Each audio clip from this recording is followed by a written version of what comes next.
So colour wheel ನಲ್ಲಿ colour theory ನಾವು ತಿಳ್ಕೊಂಡು ಕಲರ್ ಕಾಂಬಿನೇಷನ್ ಅಲ್ಲಿ ಫಸ್ಟ್ ಬರೋದು complementary colours. So complementary colours ಅಂದ್ರೆ ಒಂದಕ್ಕೊಂದು ಅಪೋಸಿಟ್ ಕಲರ್ಸ್ ಅದಕ್ಕೆ ನಾವು ಕಾಂಪ್ಲಿಮೆಂಟರಿ ಕಲರ್ಸ್ ಅಂತ ಹೇಳ್ತೀವಿ.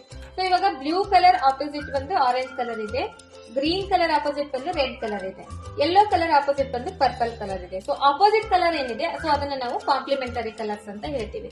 ಸೊ ಈ ಕಾಂಪ್ಲಿಮೆಂಟರಿ ಕಲರ್ಸ್ ಬಂದು ಮ್ಯಾಚ್ ಕಲರ್ಸ್, ಒಂದಕ್ಕೊಂದು ಮ್ಯಾಚ್ ಆಗೋ ಕಲರ್ಸ್ ಅಂತ ಕೂಡ ಹೇಳ್ತೇವೆ. ಸೊ ಯಾಕಂದ್ರೆ ಇವಾಗ ನಾವು ಮೇಕಪ್ ಮಾಡಬೇಕು ಅಥವಾ ಲಿಪ್ಟಿಕ್ ಅಪ್ಲಿಕೇಶನ್ ಮಾಡಬೇಕು ಅಥವಾ ಯಾವ್ದೋ ಒಂದು ಡ್ರೆಸ್ ಚಾಯ್ಸ್ ಮಾಡಬೇಕು.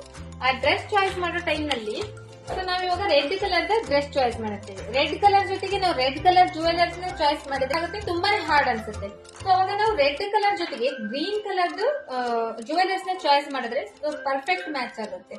ಸೊ ಅದೇ ತರ ಬ್ಲೂ ಕಲರ್ದು ನೀವು ಡ್ರೆಸ್ ಹಾಕೊಂಡಿರ್ತೀರಿ, ಡ್ರೆಸ್ ಹಾಕೊಂಡಾಗ ಸೊ ಅದ್ರ ಜೊತೆಗೆ ನೀವೇನಾದ್ರೂ ಆರೆಂಜ್ ಕಲರ್ದು ಲಿಪ್ಟಿಕ್ ಅಪ್ಲಿಕೇಶನ್ ಮಾಡಿದ್ರೆ ಸೊ ಅದು ಪರ್ಫೆಕ್ಟ್ ಮ್ಯಾಚ್ ಆಗುತ್ತೆ. ಸೊ ಈ ತರ ಒಂದಕ್ಕೊಂದು ಮ್ಯಾಚ್ ಆಗೋ ಕಲರ್ಸ್ ಕೂಡ ಹೌದು, ಒಂದಕ್ಕೊಂದು ಆಪೋಸಿಟ್ ಕಲರ್ಸ್ ಕೂಡ ಹೌದು. ಸೊ ಕಾಂಪ್ಲಿಮೆಂಟರಿ ಕಲರ್ಸ್ ಅಂದ್ರೆ ಒಂದಕ್ಕೊಂದು ಆಪೋಸಿಟ್ ಆಗಿರುವಂತ ಕಲರ್ಸ್ ಗೆ ನಾವು ಕಾಂಪ್ಲಿಮೆಂಟರಿ ಕಲರ್ಸ್ ಅಂತೀವಿ. ಸೊ ಒಂದಕ್ಕೊಂದು ಮ್ಯಾಚ್ ಆಗೋ ಕಲರ್ಸ್ ಕೂಡ ಅಂತಂದು ಹೇಳ್ತೀವಿ.